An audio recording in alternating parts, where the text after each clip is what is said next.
Bapak Ibu Saudara yang kasih Tuhan. Di Tuhan kita memasuki minggu yang ketiga di bulan Mei tahun 2020. Kita boleh terus melangkah dalam kehidupan kita, dan kita percaya dengan iman kita bahwa Tuhan terus menolong, memimpin, dan juga melindungi kita. Saudara, seorang motivator yang mungkin kita tahu yaitu bernama Mary Liana. Dia mencoba membandingkan orang cerdas dengan orang yang bijaksana. Smart people or wise people. Dan beberapa kutipan dia berkata bahwa orang pintar punya kemampuan dan kelebihan yang begitu besar, dan dia akan sadar bahwa kemampuan itulah yang membuat dia percaya diri, bahkan terlihat sombong dan angkuh. Sedangkan orang yang bijak juga punya kemampuan dan kelebihan yang besar, tetapi dia sadar bahwa dia tidak sempurna dan memiliki kekurangan. Itulah yang membuat orang bijak tetap rendah hati dan mau belajar. Orang yang pintar adalah orang yang mengandalkan logika, mengandalkan pengetahuannya dalam dia berpikir dan mengambil keputusan. Sedangkan orang yang bijak bukan hanya berpikir dengan logika saja, tapi juga menggunakan perasaan dan intuisinya. Dia akan mempertimbangkan berbagai kemungkinan sebelum mengambil keputusan. Orang pintar banyak bicara, sedikit mendengarkan. Sedangkan orang bijak lebih banyak mendengarkan dan berbicara ketika diperlukan. Orang pintar tahu banyak tentang banyak orang, sedangkan orang bijak tahu banyak tentang dirinya sendiri. Orang pintar tahu apa yang harus diucapkan, sedangkan orang bijak tahu apakah itu harus diucapkan atau tidak. Saudara, dikatakan orang pintar menyelesaikan masalah yang terjadi, sedangkan orang bijak tahu bagaimana mencegah terjadinya masalah. Orang pintar mampu membela diri supaya tidak terlihat salah, sedangkan orang bijak mampu merendahkan hati dan mengakui bahwa dirinya salah. Saudara yang kasih Tuhan, dalam situasi saat ini yang sangat penting yang dibutuhkan adalah bagaimana menjalani hidup ini dengan kebijakan, ya, dengan bijaksana. Ada banyak orang tidak tahu dan mengerti bagaimana menjalani kehidupan di dalam masa pandemik ini. Tapi hari ini saudara, kita akan membuka di dalam surat Efesus pasal yang kelima. Efesus pasal yang kelima ayat yang ke-15 sampai yang ke-17. Firman Tuhan berkata demikian. Karena itu perhatikanlah dengan seksama bagaimana kamu hidup. Janganlah seperti orang bebal, tetapi seperti orang arif. Dan pergunakanlah waktu yang ada, karena hari-hari ini adalah jahat. Sebab itu janganlah kamu bodoh, tetapi usahakanlah supaya kamu mengerti kehendak Tuhan. Saudara-saudara, dikatakan dengan jelas, perhatikanlah dengan seksama bagaimana kamu hidup. Janganlah seperti orang bebal, tetapi seperti orang arif. Lalu diketahui bahwa pada waktu itu kota Efesus adalah kota metropolitan, kota yang paling besar dan paling sibuk di Asia Kecil. Efesus adalah kota yang terkenal dengan penyembahan berhala, dengan kuil Dewi Artemis yang sangat tersohor. Dan tentunya segala macam dosa pun ada di kota Efesus. Rasul Paulus mengingatkan jemaat di Efesus untuk memperhatikan hidupnya dengan seksama. Bagaimana hidupnya itu harus diperhatikan. Saat itu banyak orang-orang yang hidupnya tercela. Banyak orang yang hidup dengan amoral, dengan etika yang sangat rendah.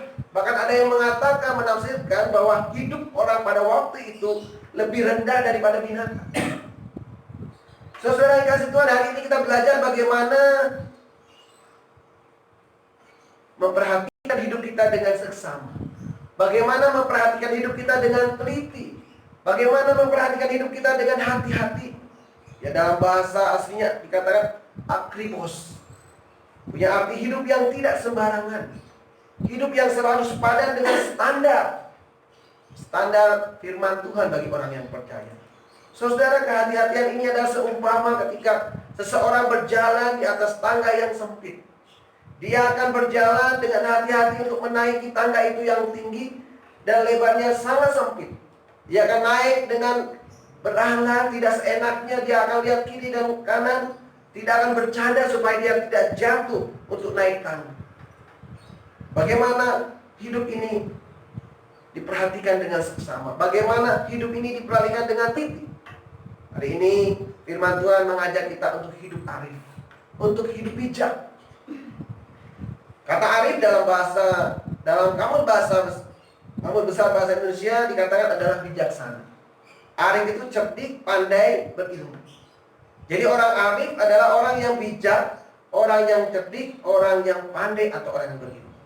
Saudara, dalam bahasa aslinya arif itu berasal dari kata sophos, Sophia. Bagi orang yang Yunani, kebijakan adalah bagaimana mengetahui banyak hal. Tetapi bagi orang-orang Ibrani, kebijaksanaan bukan hanya memiliki wawasan, tetapi bagaimana kemampuan untuk memutuskan masalah yang terjadi. Boleh dikatakan orang bijak adalah orang yang merespon sesuatu dengan benar sesuai dengan kehendak Tuhan. Saudara, untuk hidup saat ini sekali lagi perlu kebijakan. Ya, perlu kebijaksanaan, hidup bijak. Ya, kita hidup bijak di dalam mengatur keuangan, bijak di dalam mengatur relasi, bijak di dalam mengatur emosi diri kita. Dan pembahasan firman Tuhan hari ini hanya dua hal saja. Orang yang bijak adalah, yang pertama, ia dapat mengolah waktu dengan baik. Orang yang bijak adalah orang yang mengelola waktu dengan baik. Saudara dikasih Tuhan waktu dalam sehari diberikan Tuhan kepada manusia 24 jam. Tidak lebih, tidak kurang. Semua sama. Waktu dalam satu minggu diberikan 7 hari. Waktu 30 sampai 30 hari dalam satu bulan. Atau dalam bulan Februari 28 sampai 29. Kita diberikan 12 bulan di dalam satu tahun. Dan hari ini kita memasuki bulan yang kelima. Yang membedakan adalah bagaimana orang mengatur waktu dengan baik. Bagaimana orang menggunakan waktu yang diberikan Tuhan.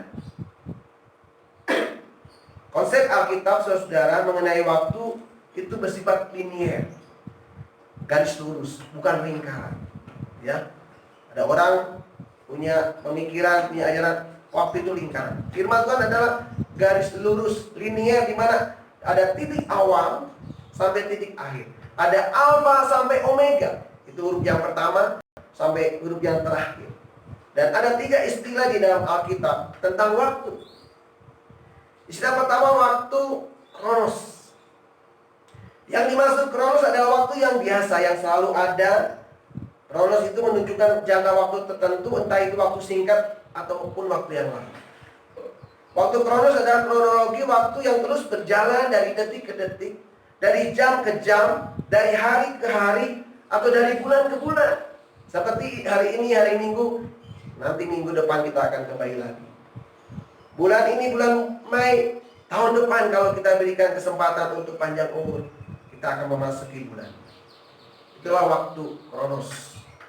Ya, waktu yang berjalan dari detik ke detik, dari jam ke jam, dari hari ke hari, atau dari bulan ke bulan. Yang kedua istilahnya adalah waktu aion. Kata aion dipakai untuk menunjukkan tentang waktu yang lama sekali atau waktu yang tanpa batas. Waktu aion dipakai tentang waktu yang dimulai dari penciptaan sampai berakhirnya penciptaan atau kedatangan Kristus yang kedua kali.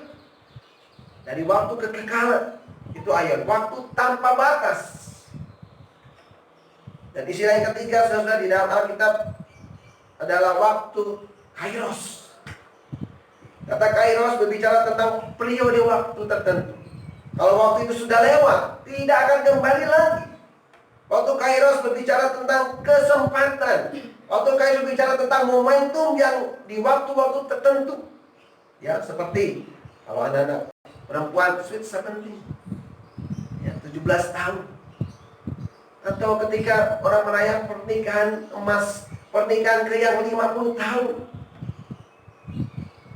Itulah kairos. Firman Tuhan mengatakan, dan pergunakanlah waktu yang ada. Rasul Paulus menggunakan waktu dengan istilah kairos. Pergunakanlah kesempatan yang ada. Pergunakanlah peluang yang ada. Pergunakan dalam bahasa aslinya exagorazo. Dengan arti tebuslah, selamatkanlah. Sehingga kalau secara hurufiah artinya adalah tebuslah dengan segala kesempatan yang ada. Saudara, setiap waktu itu sangat berharga. Ya, waktu tidak bisa dibeli dengan uang. Kita harus memahamkan waktu berharga dengan semaksimal mungkin. Jangan kita memanfaatkan waktu dengan hal-hal yang tidak berguna. Tapi gunakan waktu itu dengan hal-hal yang penting, hal-hal yang prioritas. Waktu itu berharga dan tidak mungkin akan terulang kembali. Saudara, mungkin saat ini ada orang mengatakan, ya, ucapan tidak ada waktu itu kayaknya sudah beda dalam masa pandemi. Mungkin orang berkata, waktuku banyak sekali. Dalam masa pandemi, waktuku banyak sekali. Pertanyaannya adalah, benar demikian? Jawabannya bisa ya dan tidak.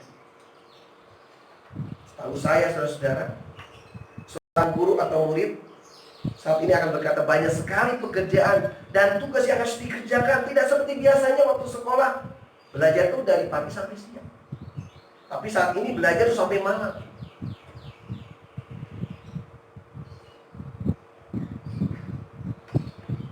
Menjadi tugas tambahan bagi guru ataupun murid, bagaimana menyelesaikan tugas.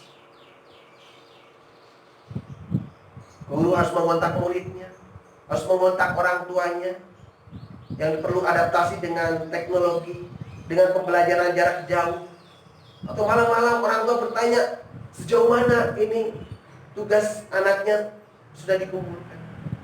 Ternyata ucapan tidak ada waktu bisa jadi tidak berlaku bagi guru maupun murid ataupun orang tua satu. Bagaimana dengan profesi yang lain, saudara? Seorang pedagang, seorang pegawai, apakah memang masih banyak waktu dalam hidupnya? Memang ada banyak waktu dalam hidupnya. Apakah waktu yang dimilikinya itu digunakan dengan produktif? Dan pergunakanlah waktu yang ada. Tebuslah dengan segala kesempatan yang ada. Selamatkanlah dengan segala peluang yang ada. Sudah banyak kesempatan-kesempatan yang diberikan oleh Tuhan dalam masa pandemi ini. Saya coba memberikan gambaran adalah kesempatan untuk mengevaluasi. Seorang pembisnis akan melihat waktu luang menjadi peluang. Seorang yang percaya kepada Tuhan bahwa banyak waktu untuk hubungan pribadi dengan Tuhan. Untuk bersaat teduh bersama dengan Tuhan. Hal yang lain adalah kesempatan untuk membangun relasi di dalam keluarga. Yang mungkin selama ini di keluarga hanya 1 bulan sekali, di keluarga hanya seminggu sekali, karena pergi jauh. Saudara, bagaimana membangun keharmonisan di dalam keluarga, membangun kedekatan di dalam anggota keluarga, membangun mesbah doa di dalam keluarga masing-masing. Itu pertanyaannya. Kesempatan yang lain adalah kesempatan untuk berolahraga. Dulu tidak punya teman, sekarang dengan anggota keluarga bisa olahraga bareng di rumah. Bebas olahraganya apa. Ya, sekarang banyak channel, banyak YouTube. Kesempatan untuk belajar banyak hal. Bagaimana mungkin ibu-ibu memasak dengan menu yang berbeda, mencoba menu-menu baru. Ada orang karena dia punya skill untuk menggambar, terus menggambar, melukis. Ada kegiatan webinar yang dilakukan dengan free. Kita bisa belajar seminar melalui web apapun juga, membaca dan menggali Alkitab lebih lagi. Sudah kesempatannya adalah kesempatan untuk melayani. Ketika waktu itu mungkin dalam masa pandemi, sebelum masa pandemi kita hanya komunitas dalam lingkup yang kecil. Tapi kita akan bisa melayani dalam komunitas lingkup yang lebih luas, lebih lebar lagi. Bukan hanya Indonesia, tapi mendunia. Saudara, banyak kesempatan-kesempatan yang diberikan bagi kita untuk bagaimana memanfaatkan waktu itu, bagaimana mengelola kesempatan yang Tuhan berikan bagi kita. Kalau waktu dan kesempatan yang kita miliki dan diberikan oleh Tuhan, apakah kita gunakan dengan sebaik mungkin? Karena hari-hari ini jahat. Selamatkanlah waktumu, tebuslah waktumu. Karena hari-hari ini jahat. Ada banyak godaan, ada banyak tantangan yang akan dihadapi di hari-hari ke depan kita. Dan kita tidak tahu. Kalau ada istilah sekarang new normal. Kita akan memasuki kehidupan yang new normal. Yang mungkin kebiasaan-kebiasaan akan berubah. Apakah kita siap untuk menghadapi? Seorang yang bernama Alan Lycan, ya, dia mengatakan demikian. Waktu adalah kehidupan. Waktu tidak dapat dibalikan dan digantikan. Menyia-nyiakan waktu Anda berarti menyia-nyiakan kehidupan Anda. Menguasai waktu Anda berarti menguasai kehidupan Anda dan akan menghasilkan kehidupan. Saudara, jika waktu itu begitu penting, waktu itu begitu mahal, waktu itu begitu berharga, maka kita harus mengelola waktu dengan baik. Kita harus mengatur kesempatan dengan baik. Kita tidak pernah menyia-nyiakan kesempatan yang diberikan. Kita tidak membuang kesempatan yang diberikan oleh Tuhan. Selagi masa pandemi, adakah hal-hal yang positif yang sudah kita lakukan? Adakah hal-hal yang baik yang sudah kita kerjakan? Masa persiapan untuk masuk ke new normal. Masa kesiapan untuk masuk kehidupan normal yang baru. Masa menunggu pandemi ini ada banyak kesempatan yang diberikan oleh Tuhan yang mungkin tidak akan kembali, terulang kembali. Mari saudara, kita maksimalkan kesempatan untuk mengembangkan potensi kita. Kita mengembangkan untuk talenta yang Tuhan berikan untuk menjadi maksimal. Kita memanfaatkan kesempatan untuk menyatakan belas kasih Allah bagi dunia ini. Itulah poin yang pertama. Orang yang bijak adalah dapat mengolah waktu dengan baik. Ia tidak akan menyia-nyiakan kesempatan. Ia tidak akan membuang kesempatan. Apa yang bisa kita lakukan, dia akan kerjakan. Hal yang kedua, saudara, orang yang bijak yang kita sudah baca adalah orang itu melakukan apa yang dikehendaki Tuhan. Melakukan apa yang dikehendaki Tuhan. Hidup adalah pilihan. Dan setiap kita diberi kebebasan untuk memilih. Hidup bebal atau hidup arif. Apakah hidup bodoh atau mengerti kehendak Tuhan. Seperti firman Tuhan yang sudah kita baca. Jika kita tahu bahwa hidup adalah pemberian Tuhan, adalah anugerah daripada Tuhan, kita akan bertanya, mengapa saya hidup? Apa yang saya bisa lakukan di dalam kehidupan saat ini ya Tuhan? Saudara, setiap insan yang sadar bahwa ia adalah ciptaan Tuhan, ia akan bertanya kepada penciptanya, apa yang harus saya lakukan dalam hidup ini?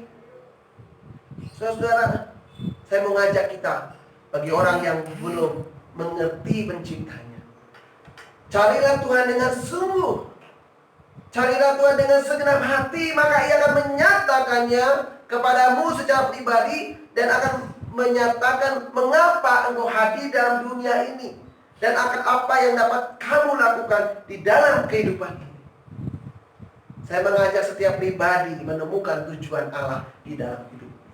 Menemukan tujuan pencipta yang telah menciptakan manusia dan alam semesta dan isinya. Saudara, sebagai orang yang percaya pada Tuhan, kita yakin bahwa kehadiran kita di dunia ini bukanlah sebuah kebetulan. Kehadiran kita di dalam dunia ini bukan sebuah kebetulan, tapi ada tujuan, ada rencana Allah bagi umat manusia. Rick Warren, seorang pendeta, di dalam bukunya Purpose Driven Life, hidup yang digerakkan oleh tujuan, mengajak untuk orang-orang percaya, orang-orang di dalam Kristus mempersiapkan kepada kehidupan yang kekal. Saudara, di dalam Alkitab dikatakan Yesaya 43 ayat yang ke-7, bagian terakhir, kuciptakan untuk kemuliaanku. Di dalam buku Katekismus yang dipakai dalam buku ajaran Kristiani tentang katekisasi baptisan menyatakan tujuan manusia adalah memuliakan Allah dan menikmati Dia selama-lamanya. Dalam perjanjian baru 1 Korintus 10 ayat 31, jika engkau makan minum dan jika engkau melakukan segala sesuatu, lakukanlah semuanya itu untuk kemuliaan Tuhan. Saudara, kita di hadapan Tuhan di dunia ini adalah untuk memuliakan nama Tuhan, menikmati Dia selama-lamanya. Ketika kita mengerti bahwa hidup kita bukan milik kita, maka kita hidup tidak akan sesuka-suka. Kita tidak akan hidup sembarangan. Kita tidak akan hidup sembrono. Kita akan hidup dengan terarah. Terarah karena pimpinan Tuhan. Bagaimana saya dapat mengerti kehendak Tuhan? Pertanyaan. Bagaimana saya bisa mengerti rancangan Tuhan?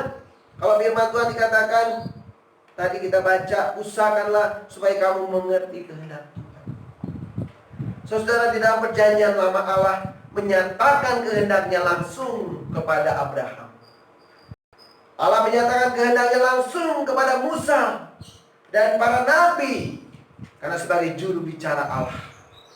Tapi saat ini sudah kita dapat mengerti kehendaknya melalui Alkitab, melalui firman Tuhan.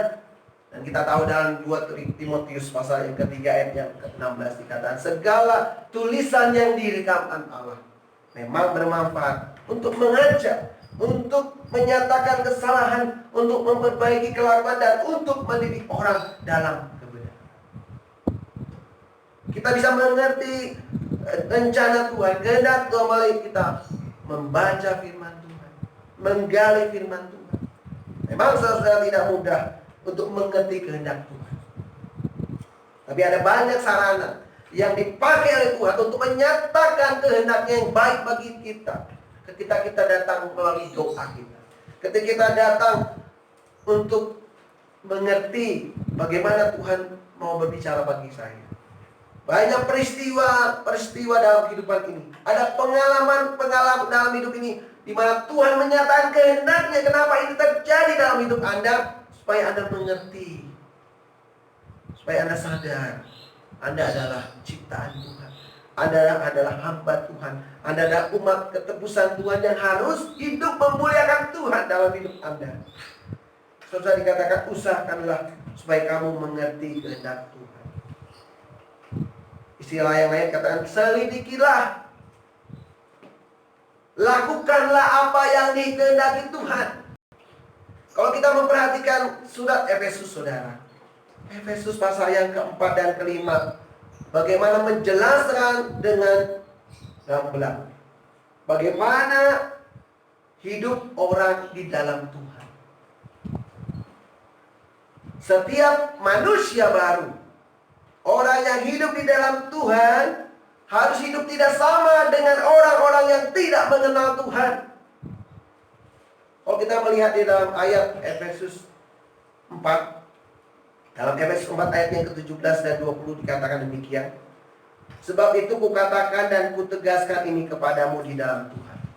Jangan hidup lagi sama seperti orang-orang yang tidak mengenal Allah dengan pikiran yang sia-sia dan pengertian yang gelap, jauh dari hidup persekutuan dengan Allah.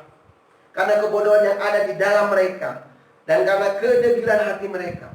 Perasaan mereka telah tumpul sehingga mereka menyerahkan diri kepada hawa nafsu dan mengerjakan dengan serakah segala macam kecemaran. Tetapi kamu bukan demikian. Kamu telah belajar mengenal Kristus. Dengan jelas dikatakan, hidup kita tidak boleh sama dengan orang-orang yang tidak mengenal Allah. Hidup dengan penuh celah, hidup dalam amoral, hidup tidak mentaati perintah Tuhan. Efesus pasal yang kelima, saudara, dengan tegas juga dikatakan bagaimana hidup kita harus di dalam kasih. Efesus 5 ayat 2 dikatakan, dan hiduplah di dalam kasih sebagaimana Kristus Yesus juga telah mengasihi kamu dan telah menyerahkan dirinya untuk kita sebagai persembahan dan korban yang harum bagi Allah. hiduplah di dalam kasih. Efesus 5 juga mengatakan di ayat sebelumnya, ayat 8, hidup di dalam terang. Saya baca ayat 8, memang dahulu kamu adalah kegelapan, tetapi sekarang kamu adalah terang di dalam Tuhan. Sebab itu hiduplah sebagai anak-anak terang, karena terang hanya berbuahkan kebaikan dan keadilan dan kebenaran. Sudah itulah kehendak Tuhan bagi umatnya untuk hidup di dalam kasih, untuk hidup di dalam terang. Pada jemaat di Efesus dan juga kepada kita semua saat ini. Kehendak Tuhan supaya kita hidup mentaati firman Tuhan. Supaya kita hidup tunduk kepada firman Tuhan. Tidak hidup amoral. Tapi saudara, masih banyak orang yang hidup di dalam kegelapan. Masih ada banyak orang yang melakukan percabulan, melakukan kecemaran, melakukan keserakahan di dalam hidupnya. Dan bahkan ada orang yang tidak mau tahu apa yang Tuhan kehendaki dalam hidup. Sungguh sangat disayangkan, saudara. Dan orang itu adalah orang yang bodoh. Orang itu adalah orang yang bebal, yang sudah diberitahu, tahu itu salah, tapi dia tidak mau tahu. Saudara, jika kita melihat berita di media, ternyata masih banyak orang-orang yang memiliki hati nurani. Ya, sungguh membuat kita, boleh katakan, terenyuh. Ketika ada orang yang ketika itu mengembalikan bantuan sosial karena dia merasa sudah cukup. Ini salah alamat dan dia dikembalikan. Padahal mungkin ibu ini sederhana. Ada di Jawa Tengah juga kalau kita lihat berita seorang ibu yang sebatang kara, tetapi dia memberikan sumbangan bagi penderita COVID. Ini bisa beli obat flu. Mungkin dia tahunya flu supaya cepat ya, ke polisi. Tapi ada juga orang yang saya ketahui berita di NTT, seorang polisi yang memberikan gaji pertama untuk dibagikan pada para janda, kepada orang-orang tua. Saudara, masih ada orang-orang yang memiliki hati nurani. Masih ada orang-orang yang mau melakukan kehendak Tuhan dalam hidupnya sekalipun ia tidak mendapat manfaat, ia tidak mendapat keuntungan secara pribadi. Pertanyaan bagi kita sebagai orang-orang yang sudah mengenal Tuhan, sebagai orang-orang di dalam Tuhan, apakah kita sudah melakukan bagian kita? Efesus 2 ayat yang ke-10, yang kita tahu ayat ini menjadi ayat yang penting bagi kita. Dikatakan, karena kita ini buatan Allah, diciptakan dalam Kristus Yesus untuk melakukan pekerjaan baik yang dipersiapkan Allah sebelumnya. Ia mau supaya kita hidup di dalam. Saudara, bagi kita yang sudah mendapat ciptaan di dalam Kristus, menjadi manusia baru di dalam Tuhan, ia akan melakukan pekerjaan yang baik yang telah diciptakan Allah sebelumnya. Motivasi untuk melakukan perbuatan baik bukan hanya untuk diselamatkan, saudara. Bukan saya diselamatkan, tidak. Tapi karena saya sudah diselamatkan, saya melakukan pekerjaan baik. Itu pandangan Alkitab yang diajar. Karena keselamatan ada kasih karunia Allah dan bukan usaha kita. Ayat yang ke-8 dan 9. Jangan kita memegahkan diri. Dan ayat 10 dengan jelas, wujud syukur kita. Karena kita telah diselamatkan oleh Tuhan, kita berbuat baik, kita melakukan pekerjaan baik. Dan ini harusnya menjadi gaya hidup orang-orang yang percaya Tuhan. Menjadi lifestyle orang-orang yang sudah dijadikan baru. Gaya hidup bagi orang-orang yang sudah menjadi milik Tuhan. Orang-orang percaya. Saudara, di dalam menjalani kehendak Tuhan, bukan berarti kita luput dari bahaya. Di dalam kita menjalani kehendak Tuhan berarti kita tidak ada pergumulan. Tidak, saudara.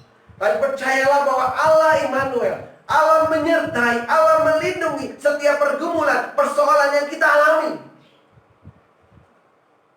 Bagian kita adalah bagaimana melakukan apa yang Tuhan kehendaki dalam hidup. Saudara, orang percaya dapat bertindak bodoh jika ia tidak mau taat kepada perintah Tuhan.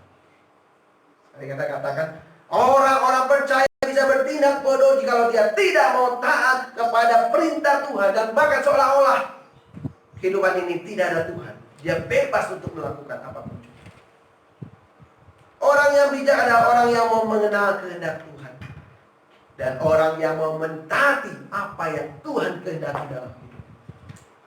Saudara, taat tidak dimulai dari hal yang besar. Taat dimulai dari hal yang kecil. Jikalau kita ingin mengubah dunia ini, kita mengubah negara ini, kota ini, mulailah dari keluarga. Mulai dari rumah. Bagaimana kita mengubah komunitas yang kecil. Kalau saya mau menebarkan kasih, hal yang sederhana yang bisa kalau kita lakukan adalah tanpa biaya, tersenyum. Tersenyum. Itu hal yang sederhana yang bisa kita lakukan. Dan saya mengajak kita jangan menunda, jangan menahan untuk menjadi pelaku firman Tuhan dalam hidup ini. Karena hari-hari ini jahat. Saudara, jadilah orang yang bijak, yang berusaha untuk memahami kehendak Tuhan, yang berusaha untuk mengerti kehendak Tuhan dalam hidup ini, dan bagaimana melakukannya dalam kehidupan sehari-hari. Hidup bijaksana sangat dibutuhkan untuk saat ini. Dan firman Tuhan hari ini mengajak kita, orang yang bijak adalah orang yang dapat mengolah waktu dengan baik. Orang yang bijak adalah orang yang melakukan apa yang Tuhan kehendaki dalam hidupnya. Bila kita memohon pimpinan Tuhan menolong kita untuk menjadi orang yang bijaksana. Amin.